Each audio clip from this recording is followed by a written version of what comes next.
This week on the Organized Life podcast. Many times clients will come and they're at a loss because they're looking for what their life purpose is, right? Yes. And many of us are like thinking it's going to be some golden tablets that are coming down from the mountain, and I'm going to learn my purpose. But one of the practices I do is to have people reflect on their lives and literally write down all the times, as far back as they can remember, all the times they felt energized, open, alive, and were contributing. Go through and note all those times and then see what the commonalities were, right? All the way back to kindergarten. For me, it was always leading, speaking, empowering people. That was always what I did, and it was even before the martial arts. That was just something that, that was always innate within me. And so it sounds like you had a very similar experience, right?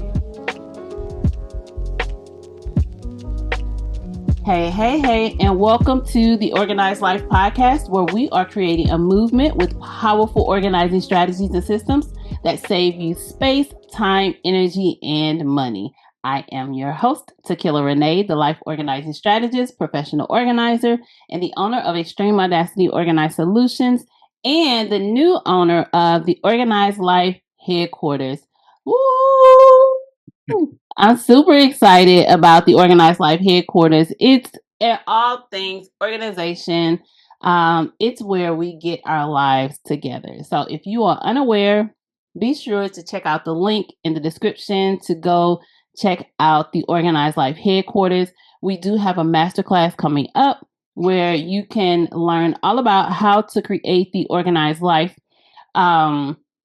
And there is a nice audit that I am giving away for free so that you can take a look at your life, your home, and see what areas. You take a look, do the survey, and you'll be able to see what areas are falling apart the most and where you need to start on your journey. And today I am super excited about having my special guest, Mr. Christopher Natzke. Did I say it correct? You did. Awesome. You guys, I was practicing before we started shooting. He is a breakthrough coach, author, and speaker. Welcome, Chris. Thanks so much. Thanks so much for having me, Tequila. Awesome. Well, I did tell them just a little bit, teensy bit about you, but please tell us how you got started in this field of expertise and just a little bit about yourself. Sure. Well, I think most people know me from my involvement in martial arts.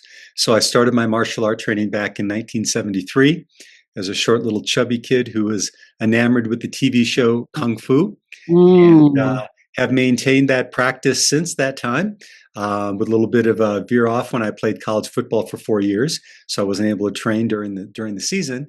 But other than that, made that my career and used that as a template for my speaking and coaching business. So I have my moniker is America's Breakthrough Sensei, because I not only help my coaching clients as well as my audiences when I speak break through their limiting beliefs, but I also do that through a board breaking experience workshop that I do across the country.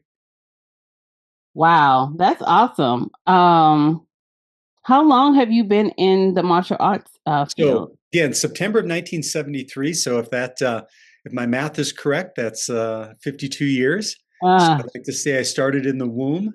Yeah. But so I was 10 years old when I started. And at that time, there weren't a lot of children in martial arts that they are today. It wasn't martial arts was not seen as a kid's activity. That didn't really happen until the early 80s when the Karate Kid movies came out. Gotcha. So I was kind of like a unicorn in those, trained a bunch of adults, but I actually fell in love with it and have never stopped since. Yeah. Oh, that's awesome. So you guys, today we are going to talk about what it truly means to lead your life with intention, discipline, and a champion mindset. So Chris, you've spent over 4 decades in martial arts, right? Sounds like 5. And you've reached the level of 8th degree black belt. What are the core principles that you took from your beginner to master, and how do you translate that into your everyday life? Yeah, I think that's a great question, and thanks for asking. It's hard for me in terms of being involved in the martial arts for so long to even separate when it wasn't part of my life, right? Mm. But there's basically the attributes that you think about on a regular basis: focus, concentration, discipline, respect, intentionality, and being able to have a goal set and being able to achieve it. And we always say in the martial arts is that a champion doesn't need to be told what to do; they just need to be reminded. And the idea there Ah. is that we all have a champion, I believe, inside of us. Mhm, mhm. Sometimes we just don't remember that those attributes that we have, and sometimes we need to be reminded. And sometimes it takes an opportunity for us to shift our minds, right? Look at Mhm. things in a more positive endeavor, so that we can see, what's in front of us, and look at the challenges that we have with clear eyes and an intention to break through. Yeah. Oh, that's so good. Um, a different perspective. Yeah. Yeah. And I think from very early on in my career, and it's basically the foundation of my work is martial arts isn't just about kicking and punching and grappling and fighting. Yeah. So Yeah. those are elements of it, right? Yeah. But it's about who you become by going through that process. Absolutely. And so the work that I do now is I like to say that I help people understand what it is to have that champion's mindset, et cetera. You don't need to spend 20 years being a black belt, but those attributes are common in any discipline that you want in your life, in any place where you want to, take yourself to the next level. Yeah. Those attributes are all the same. Yeah, I definitely agree with that, especially with doing sports myself, Yeah. being a dancer as a very young child, a cheerleader, and getting my children involved in sports and see how it impacted their lives. The disciplines that they incurred, the teamwork that they incurred in the process. So I totally agree. Many people struggle with consistency. Yeah. So, from your perspective, your experience as a national champion, what does true discipline actually look like behind the scenes? And how can someone apply that to when they're trying to create the organized life? Yeah, excellent question. I often will say I've had the honor of teaching many children throughout my martial art career, right? Hmm. And in fact, at this point, I think last count I have over 2,000 students that have earned their black belt with me. And one of the things that I'll not only say to their parents, but also say to the students is many times people think that they come to martial arts in order to learn discipline, right? And Hmm. that's something that I think that is very appropriate in terms of how martial arts is shown in our country. But what I tell them is that we don't teach discipline, we teach self-discipline. We Ah. teach self-discipline, learning to do the right things whether anyone is watching or not. Mm. I always tell people is that when we're looking to have a change in our lives, if we want to develop a better habit, if we want to have a breakthrough in a relationship or whatever endeavor we're looking at, is many times what we do is we try to, come out of the gates, guns ablazing, and we're trying to change our behaviors overnight. And what ends up happening is we go to something I call the panic zone. It's so uncomfortable, Mm. that we can't maintain those practices.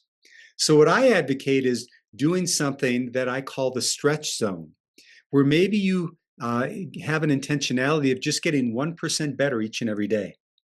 Because those small habits done consistently over time, that's what leads to massive results. Very Mm. few times when we have breakthroughs in our lives do we do it in one fell swoop. It comes with Absolutely. consistent action each and every day. Yeah. So, when you think about the organized life, tell me what comes to mind for you. Well, it's interesting because I think, although if you looked at my desk right now, you may not think it, I relatively believe I'm a pretty organized guy. And I believe that there's real merit in having structure in our lives in terms of our daily activities. Now, Mm. that doesn't mean that we can't have spontaneity. Doesn't mean, like the other, yesterday, my son or Saturday night, he reached out to me and said, Dad, change all your plans. Go see this particular movie that he's a big movie buff. And so I did. So there's spontaneity is okay. Right. But Yeah. I think, particularly in the mornings when we have time to ourselves, is to have disciplined activities that we do each and every day, because my experience is they become the foundation for us to have solid days, which turn into solid weeks, which turn into solid months, which turn into solid years and then lifetimes. So I think any kind of discipline that we can have, particularly when we do it early in the day and we repeat those exercises, those patterns that help us, can be profound in terms of transformation. Yeah, so you kind of just answered my question, but I'm going to ask it anyway to see if you give the same answer because you talk about the champion mindset. How does someone shift from simply trying to get organized to actually becoming the kind of person who lives the organized life? Well, I think it comes there's a distinction between having an intention and then there's a distinction in taking an action. Yes. So one of the things that I'll always say is, and I'll talk to my coaching clients about, is something I call is a pre-commitment. So what do I mean by that? So let's say somebody wants to release weight or they want to get in better shape. And so, tomorrow morning I'm going to get up and I'm going to walk or I'm going to run. And so they set the alarm early, the alarm goes off, and they're like, ooh, this bed feels really good, right? And they don't want to get up and, oh, they'll hit snooze, I'll do it tomorrow. But what pre-commitment would say is that if you were going to get up and get moving first thing in the morning, you would already have your clothes at the edge of your bed. And as soon as that alarm went off, you did no thinking, right? You didn't do it because you don't do things because you feel like it. You do things because you've committed to it. And so the alarm gets off, you get up, you start putting on your clothes. And that's the whole thing is most people have difficulty because the hardest part is getting started. Yes. Once we get in motion, for years, in teaching students martial arts, they would tell me time and time again, oh, sir, I really want to come to class today, but I'm so glad I did. And it was the act of getting themselves there. And once they got moving, then things, went in the right direction for them. It's definitely how I feel about the gym. It's so. And I would think in your world, if someone has a house, for instance, that's really out of alignment and they look at it and it's just so much work, it becomes overwhelming for them. Absolutely. Right? Is just take one small step and then take the next step. And maybe it's one room, maybe it's a corner of one room, for crying out loud, right? Yeah. And they just work at that. And then what happens is when we get in motion and we start seeing little victories, that's when we start feeling good. Yes, the small victories. Exactly. Martial arts, just give you an analogy for this. We all know, everyone's heard that what the black belt is, right? Everyone understands that. Right. But back in the day, there were only two belts. There was a white belt and a black belt. Okay. The black belt really came along because you trained so long you didn't wash it and just started to get dirty, right? But now in martial arts, we have all these different belt colors. Yes. In different belt colors, we also have different little pieces of tape you put around. Those are small victories that we're acknowledging students for. And the same thing we can do in our own lives. I loved when you talk about, I'm going back just a little bit, when you talked about the pre-commitment. Yeah. You just gave me language for something that I do with my clients and that I can help them to articulate and feel good about. Because I talk about this idea of your today starts tomorrow. Started yesterday. Yes. Your next week starts this week. Your next month starts this month, and your next year starts this year. And so even in what are you doing the night before to prepare for tomorrow? Right. So I love that pre-commitment. So I'm still in that. Okay. You're right on. Go for it. Right now that I'm still in it. Because it gives people language for what they're trying to process. And it's very motivating. I pre-committed to this. Right. And one of my clients, I sent her an email. She's a new client. And what I said at the end was, this isn't about another task off of your list. It's about something else that's off your mind. That's right. Right? So just you pre-committed to it, do it, and now you don't have to think about it again. Right. That's right. That's right. Yeah, and she loved it. She like emailed me back, and that's the only thing she highlighted out of everything that I said in this long email. Right, So right. she loved it. But yeah, I love that. What were you Well, about to say? because and I had one of my coaches tell me this long ago, not in the martial arts, but a life coach, say that when we have those things that are incomplete in our lives, they become terrible energy drains. And Yeah. we don't even, sometimes they're not even in our conscious awareness, but subconsciously they're draining. And I had one of my coaches one time when as I was preparing for to write my first book, say, well, did you take care of all of your incompletes? And I said, what do you mean? And she said, well, all those little projects that are just sitting around, either decide you're not going to do them or get them done, because if they're in the back of your mind, they're going to be draining your energy and they'll take your energy away from your main goal right now, which is to write your book. Yeah. That's so good. I just did a consultation on Saturday, and her biggest complaint was all the incomplete projects that her husband has not finished. I'm like, okay, so we got to have a conversation, a healthy one, if possible, because, they've probably been bickering about these things. A healthy conversation. And if it doesn't get done, if he's not willing to do it, can I hire somebody to do it? Yeah. Because like the energy for her is way off, right? She's feeling some type of way, and it's causing tension in the marriage. So if we get the project done, even if we have to pay somebody, we will be good, right? Yes. So Yeah. yeah, I totally agree with that. Yeah. And I would say that when we have people in our lives where we're having that situation with, and we've been asking them to do things, and this could be a spouse, it could be a child, make sure that when they do those activities that we really acknowledge them for them, right? Because sometimes, those things that upset us, we're like, well, they should know that. That's just part of, they should be getting that done. But when you just take the small step and say, hey, thanks for doing that. I really appreciate it. And say no more after that. Just that, wow, it's like, okay, because I believe that most of us respond more positively to positive reinforcement than we do negative reinforcement. Yeah. Absolutely. 100% agree. Yeah. So when you started the conversation, we were talking about Mr. Short. Would you call yourself the short, chubby kid? Yes. Yeah. You found confidence through martial arts, right? So how did that transformation shape the way you approach your leadership and personal development today? Well, it is one of the quintessential times of my life. And when I do my keynote speaking, I usually lead with this story. But as I said, I started my martial art training in 73 when I was a 10-year-old. And I was enamored by the TV show Kung Fu, and I literally had to beg my mom to let me go to my first class. She finally relented. And I remember seeing these people with these amazingly powerful movements. And I felt like I came home. I just felt so amazed by it, but also just like I was home. And about 3 years after that, I would meet a man that would change my life forever. And I still consider him an honored instructor to this day. His name is Grandmaster J.K. Lee.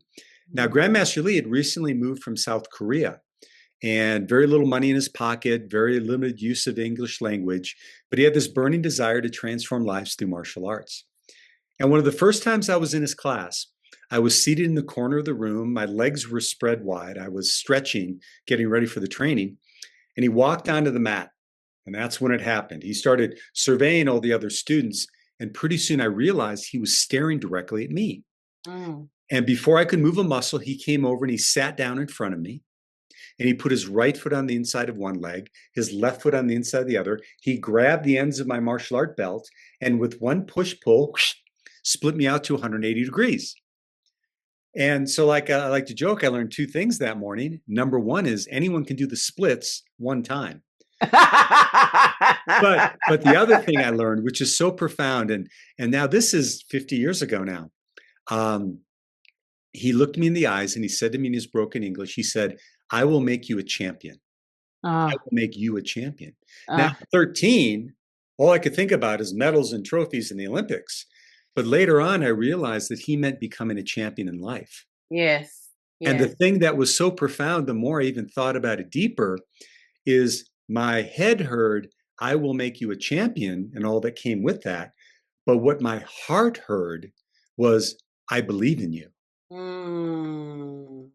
And so that's one of the things that I've attempted to do, and all the students that I've been able to interact with, and it's probably in the tens of thousands, and I can't say I was able to make this impact on everyone, Right. but is to make sure that they feel seen and that they understand that someone's in their corner and can see the greatness in them and is their guide to bring that out. And hopefully, as the people are listening to this, hopefully they've had someone in their life that played that role. And if not, what's to stop them from playing that role in someone else's life?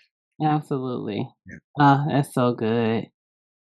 So, at the Organized Life headquarters, we say it's a lifestyle, not magic. Mhm. Where do we go wrong? Where do people go wrong when we are relying on motivation instead of building Right. systems? Yes. And how does And we're talking the same language now, girl. Okay. So the first thing that I would say is there is a distinction between motivation and inspiration. Yes. So I've heard it said that, motivation is something that gets you going. You're all excited, you do it, but it tends to peter out after a while. But inspiration lights a flame inside of us that keeps us Mm, going. But it's like anything that you want to continue as an activity, you need to set yourself up for success each and every day. Otherwise, there's too many distractions in our lives yeah. that can get us going in the opposite direction. So, like when I'm introducing a new habit, right, a positive habit in my life, I'll generally try to stack that on top of a habit that I already have. Mm-hmm. Okay. So it might be something as simple as, okay, I want to read affirmations every morning. Well, I'm going to put it on the mirror. So when I brush my teeth, because I'm going to do that every morning, I can Yeah. start looking at those, right? But the idea here is that setting yourself up for success and anchoring in your calendar, this is something I teach my clients all the time, the most important activities that you've determined and schedule other things around them. Like your family time, your health and wellness, your spiritual time, whatever that is for you, put those and anchor those, and those become your non-negotiables. And everything else in your world, you navigate around those, right? Because it's too easy. And we've all had this situation, right? We let's say again, we're working out. Oh, I'm going to get up and I'm going to do it. Oh, Mm-hmm. something came up. I'll do it this afternoon. Then the afternoon, oh, something came up. And pretty soon you're at night, you haven't done it at all. And that becomes a pattern. So Mm-hmm. whatever those important things that you are committed to doing, you set the intention, schedule them, and make those most important things in your day. Mm. That's so good. Uh so okay, so before I get into my next question, let's go ahead and flip the mic. Uh, Okay. I'm going to give you an opportunity to ask me a question. So, Chris, whatever your heart desire is, hopefully you had time to think about it because I did just tell Yeah, you a no, little this is bit. great. Okay, well, great. So go for it. Whatever you I'm like. ready. Well, it's interesting because before we hit record, I was going to ask you this question anyway. And as you said we're Ah, going to flip the mic. I'm like, it's perfect. You asked me your origin or my origin story in terms of martial arts. What's your origin story to be doing the work that you're doing? okay. We don't have a lot of time, but so I've always been organized, physically organized in my space. I mean, from as far as I can remember, to the point to where I would organize things the way that I saw that they should be organized. My mom's things in the kitchen and CDs and DVDs and things without permission, of course, and kind of get in trouble because she couldn't find anything. And then the older I got, even into my teens and early 20s, I would ask people, I would go over their house and rudely say, your pantry is broke. Let me fix it for you. And they would always oblige and let me, play in their closet. I still had no language for what I was doing. And so that went on up until almost 9.5 years ago. Well, even before that, my sister told me she was like, because I went and traveled to where she was and helped her get packed so she can relocate to another city. And she was like, you should do this for a living. And I was like, girl, this is fun. Nobody is going to pay me to do this. Like Right. literally, that was probably 20 years ago. Okay. And then I was at her house again, getting her organized. And it's this time it was God. And he was like, it's time. And I knew exactly there was no, it's time to start your business. It's time to do this. It's time to do that. None of that. It was all the words that I heard in my heart was it's time. And I knew exactly what it meant. I went home, I did research and realized that people were getting paid good money to do what I had been doing for free for so Yeah. long. Yeah. Good for you. That's the short story. And over the years, I've realized that it's more than just your physical space. And so now that's how I got into the coaching aspect of it, because we got to get our lives in order, or else our physical space is going to be back the way it started Yeah. before you started working with me. Absolutely. Well, and they become reflections. Our Yes. outer experience is a reflection of our inner reality, right? And so if you're disorganized inside, it's going to reflect it in your environment, And that's exactly what happens. That's exactly what I see. And that's why it's like, even before I started doing like what I thought was coaching, I was already coaching. I was already having the conversations when I was working with them in person on like how things are getting like this and what we can do to make it better. But now I've actually distinctly pursued the coaching aspect of it. So Excellent. yeah. Your story reminds me of something that I do in my coaching. Many times clients will come and they're at a loss because they're looking for what their life purpose is, right? Yes. And many of us are like thinking it's going to be some golden tablets that are coming down from the mountain, and I'm going to learn my purpose. But one of the practices I do is to have people reflect on their lives and literally write down all the times, as far back as they can remember, all the times they felt energized, open, alive, and were contributing. Just go Mm. through and note all those times and then see what the commonalities were, right? All the way back to Mm-hmm. kindergarten. For me, it was always leading, speaking, empowering people. That was always what I did, and it was even before the martial arts. That was just something that was always innate within me. And so that sounds like you had a very similar experience, right? And it Yeah. sounds like it was with you the whole time, and you're able to express it in this way and make an impact. So good for you. It's so crazy because if you don't have somebody to help you have the language for that or to walk through that process, you'll sit in it as I did for many years without realizing how you could have been using it to your advantage. Right. Right. Mhm. It's so crazy because we're so in tune. And my next question is all about purpose. Okay. Okay. All right. Right on. So after your career in the corporate sales, you chose purpose over comfort, Did. right? And so what helped you to make that transition, and how can others that are trying to create the organized life, how can they do that around purpose instead of pressure? Yeah. And this is just such a brilliant question because I really did struggle at that time in my life. I was working Mm, for the top consumer products company in the country. I was rated as a number one performer. I was in charge of millions of dollars of product sales for my company with the customer I was calling on. And I was really doing well. And I was told that, you had this great future with us. This is what our sights that we see for you, et cetera. And I'll tell you what, this is interesting. I thought about this often.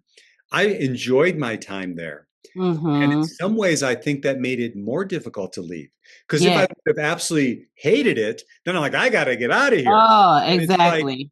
I kind of enjoyed it. I was good at it. Loved the people I worked with. I was paid well. I had benefits, etc. But here was a turning point. Well, first of all, at the time I was married, and my former wife at the time was a great supporter of mine in the martial arts. And we had been together since high school. And she always knew that was my dream. And so she was Mm, a great, great, great um, encourager around this. So that was huge. And even though we're not together anymore, I still honor her for that. yeah. But here was a turning point for me. I was the customer that I had was at the time the third largest grocery chain in the country. And we went there for an annual business review. So think the CEO, the president, the COO, head of operation, everybody's in this room and we're giving this presentation. And I stood up and I gave my presentation, went really well, and I sat down. And this is in Boise, Idaho. I live in Denver. And Tequila, all I could think about after I sat down was getting back to Denver to teach the martial art class I was going to teach that night. That's all I could think about, right? And I was thinking, I'm in the wrong place. Yes. I'm in the wrong place. And then, so that, that was really on my mind for quite some time. And then a couple months later, we were going through a sales restructure with the company I was with. And so there were a lot of people that were retiring early, right? So I went to San Francisco for a meeting for my boss's boss who was retiring. And a really good man. John was a really, really good man and had a lot of people that he'd impacted in the company. But when they were at his retirement party telling stories, all they were saying was, oh man, all those truckloads of Tide that he sold and all those, those facings on the shelf of secret deodorant he got. And I'm sitting there going, I don't want that to be my legacy. I want to make an impact on a deeper level. And so it wasn't soon after that I made the decision to leave. And it was the best decision I ever made. Yeah. Because I totally, at that time, felt alive. My business, my martial arts school business just took off. I mean, it was like I was meant to do it. Now, say to your listeners out there, have a plan, which I did. Yeah. Help. Don't just jump off, right? You still have to take care of yourself. Yeah. But I did a lot of that due diligence. And it was funny because afterwards, everyone was coming up to me saying, what took you so long? We knew you did this for so long. So, yeah, people will see you before you see yourself. 100%. Yeah. 100%. So even as champions, we face setbacks. Yes. How do you personally reset when you feel like you've been set back or you feel out of alignment? Yeah. And what systems do you rely on when you feel like you've been set back? Yeah. I think the first thing, because we all are going through that, go through those instances in our lives. And, we have a saying in martial arts is that a black belt is a white belt that never quit. Ooh, Okay? So I think like about it. that, right? I like that. And because, when I think about all the students that I've had the honor of getting to black belt and beyond, I can think of only two, Tequila, who, when they first came to me, I felt they had every attribute necessary to be a black belt. It's concentration, balance, flexibility, etc. Only two. Now, one got their 4th degree black belt, one got their 2nd degree black belt with me. But what about the other 1,998? Many of them were uncoordinated. They didn't have confidence. They had all those other, but what happened is they kept showing up. Yes. They kept showing up. And pretty soon, some of those people developed not only into my best black belts, but my best teachers that I developed, best instructors, because they understood what it was like to go through those problems.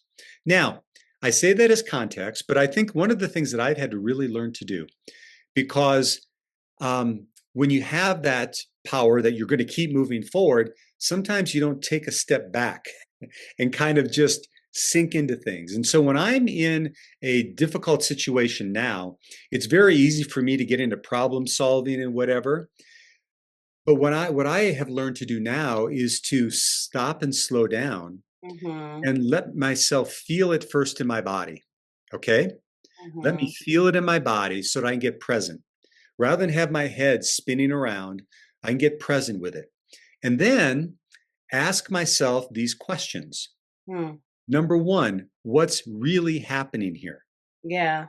Now, that's different from what's happening here, because sometimes we put our story into what we think is happening. Yeah. But what's really happening here? Really happening. Okay, they said that. And I got upset because they said that. Well, they just said those words. I chose to get upset by that. That's right. That's what's really happening. And then is to ask ourselves, what is this here to teach me? Yes. Is there something I can learn from this situation? And then the next three are kind of, they work in conjunction with each other. Is once you've settled yourself down, you see what's really happening, understand the lesson, then you're like, okay, where do I go from here? What do I do? The first thing is ask yourself to say, what do I keep doing? What do I keep doing? Because there are habits and strategies and activities that we do that really serve us. They're working. Like some our systems, right? And sometimes when life goes awry, we want to recreate everything and get up. No, what do we need to keep doing? Yes. Number two of these series of three questions is, What do I need to stop doing? Yes. Okay. What am I doing habitually that just doesn't serve me? I mean, you've heard the story about the two ends of the ham, haven't you? Have you heard that story? There's three generations of women in the kitchen getting ready for Christmas dinner. Yes. Right? But go ahead and tell it, just for those that have never heard it. The daughter is going to be putting the ham in the oven, and before she puts it in, she lops off both ends of the ham and she puts it in. And she looks at her mom and she says, "Mom, I just put the ham in, but why do I cut off both ends?" She goes, "I have no idea. Let's ask your grandma." So they asked the grandma, and she, of course, says, "Well, honey, when I was growing up, the pan was only this big, so we had to cut off both ends." So those things that we do that become habitual, that we're unconscious to. So what do we need to stop doing? And then the final one, which is, I think, pretty logical, is what do we need to start doing? Are there activities? Is an up level in our education, in our whatever it is, where we can bring, but what is something that we can start doing that's different than we did before? Yeah. So I think when we go through those processes, it can really be helpful in us dealing with those difficult situations. Chris, I love that. So at the end of every podcast, I say, if it's not saving you space, time, energy, and money, you got to tweak it, revisit it, see what's working for you, do more of that. What's not working for you, we got to figure that out and stop doing that. It's so funny because I totally agree 100%. Right on. Yeah. So organization, it really isn't just about the space. We were talking about this earlier. It's also about your time, energy, and money, right? Yes. So how can we teach leaders to protect their focus and prioritize what actually matters, what truly matters? Yeah. Again, excellent question. And I kind of alluded to it before. Yeah. Is number one, pre-commitment is huge for that, right? Because those things that we say are most important, if you're saying, okay, I'll say as a husband and a father, my family is most important. Great. Does my calendar reflect that? Absolutely. Right? Does my lifestyle reflect that? Or is it just some languaging thing that I'm doing? So the things that are most important to us, make sure that they are the priority. And there's a distinction I want to make too, because sometimes, and I've seen this happen with the people I work with, they're very committed to keeping their word, right? Yeah. I'm going to keep my word. Well, what happens when life happens and they mess up? Well, many times what people do is they feel they box themselves in a corner, and so they'll ignore it, and it becomes habitual, and now it becomes these habits continue. It's like a leaky bucket, right? They're leaking their integrity. So I always tell my clients is rather than focus on keeping your word, focus on honoring your word. Yes. And what that means to me, Tequila, is okay, I'm going to keep my word in every aspect that I can. But if for some reason it doesn't happen, I'm on my way to an appointment. I'm supposed to meet him for lunch at noon. There's traffic, I'm not going to get there on time. I make the call. Yes. And if I make a mistake, I honor it. I say, you know what, I messed up. I'm going to do my best not to do that again. Because too many of us, we just get into this where we continuously don't fulfill what we commit to. And then it's not only the people around us that don't believe us. It's we don't believe ourselves. Yes. And we start living in that way. And that's when we're out of our integrity. Yes. And that's when we lose our purpose.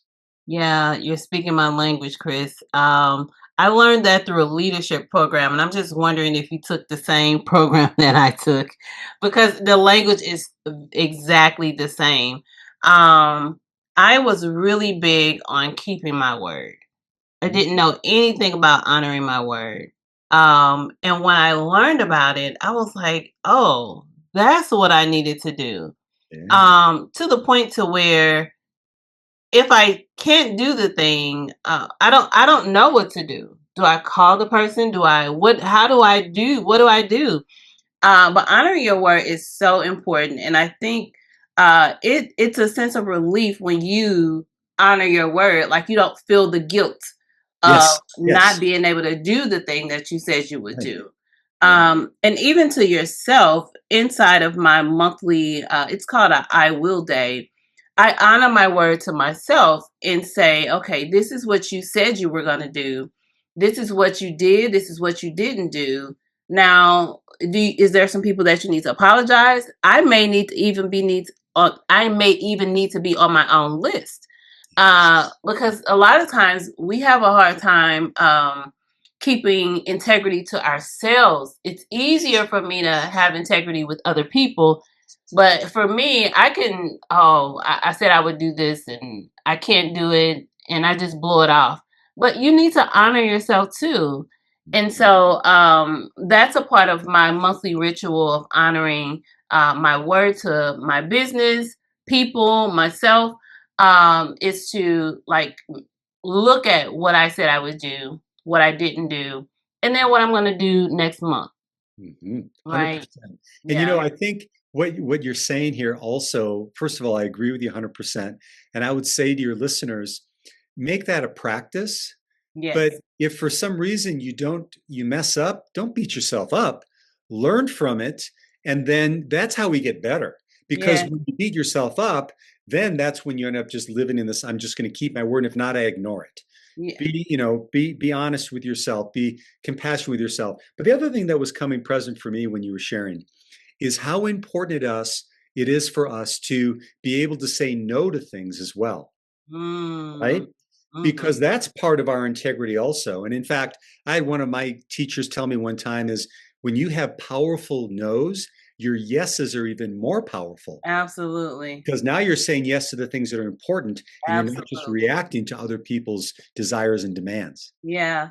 I had a guest on my podcast, and she said no stands for next opportunity. Okay.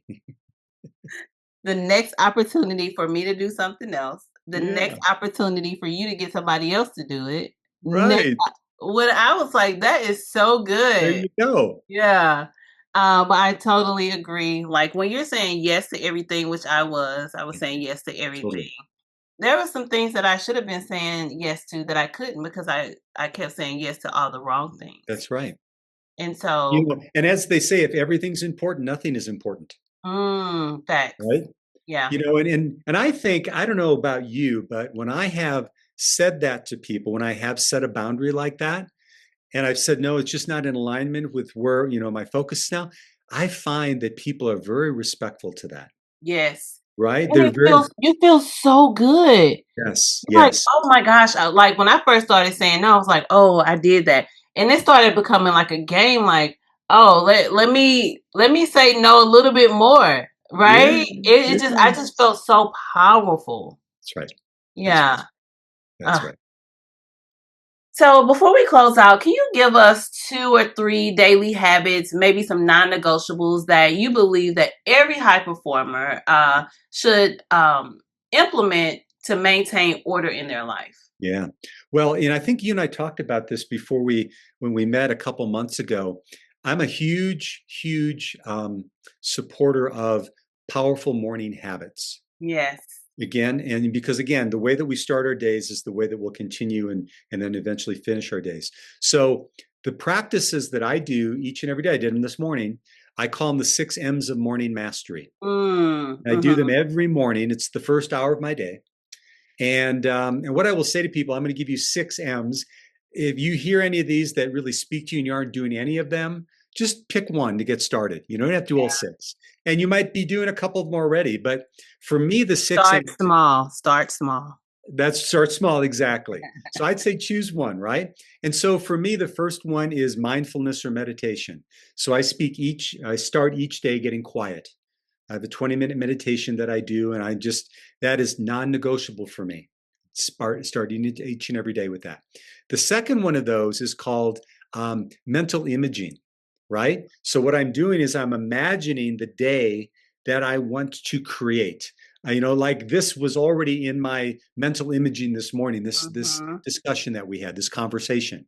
So what I'm doing is I'm setting myself up for that.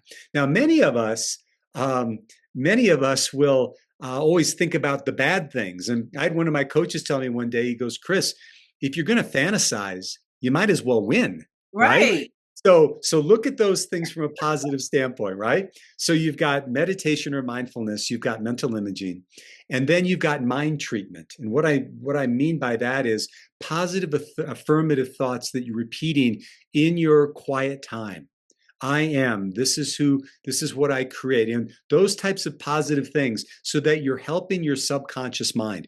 Because we know now scientifically that if our subconscious mind sees something as real, it will react positively whether it's in front of us or not.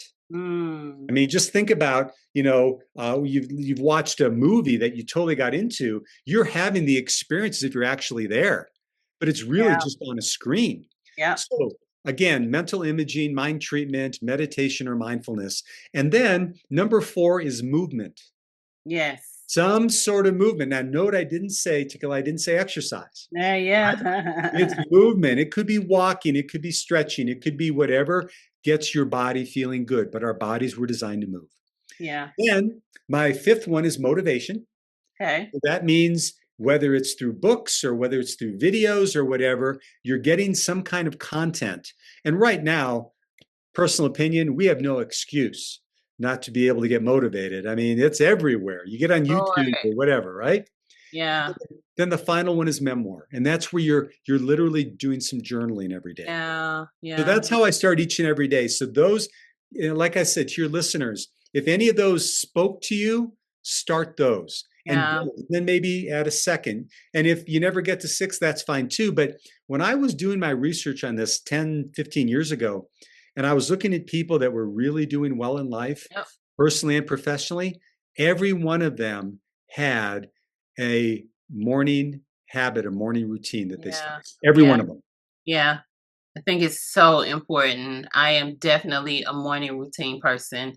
And it has literally changed my life. So much peace throughout my day when I start my morning with my meditation and prayer and devotion and all of those things. So yeah, that's awesome. So outside of the 6 M's, what would you like to leave the Organized Life listeners with? I would like to say, I'm going to go back to something I kind of mentioned before, is whatever you're choosing, whatever breakthrough you want to have, whatever means of organizing that you want to do in your life, whether it's personal, professional, mental, spiritual, whatever it is, start small, but then be committed to daily routines. Now, I spoke before about that idea of, small things done consistently over time. I'll just leave them with this to kind of put it in context. So let's say they decided that there was going to be one activity that they were going to be 1% better at each and every day over the course of a year. Well, I don't know what that is for them, but let's just say there's one thing you're going to get 1% better at. Well, at the end of a year, if they were consistent with that each and every day, Tequila, they'd be 37 times better than when they started. Okay? Now, that's pretty darn cool, right? That's a great percentage. Yeah, but here it gets even better, though.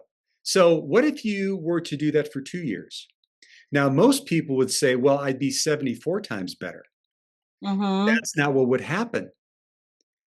You would be 1,400 times better than when you started, because good habits don't add up. They compound like compounding interest. Oh, right? That's good. And at the end of 5 years, I don't know, it's like in the millions, 26 million, something like that. So what I'd like to leave them in is whatever they choose it to be, it's one activity that they're committed to doing each and every day. Pre-commit to it, right? You don't have to do because if you feel like you do, because you committed yourself, and then be consistent with it, and you will be amazed at how things transform.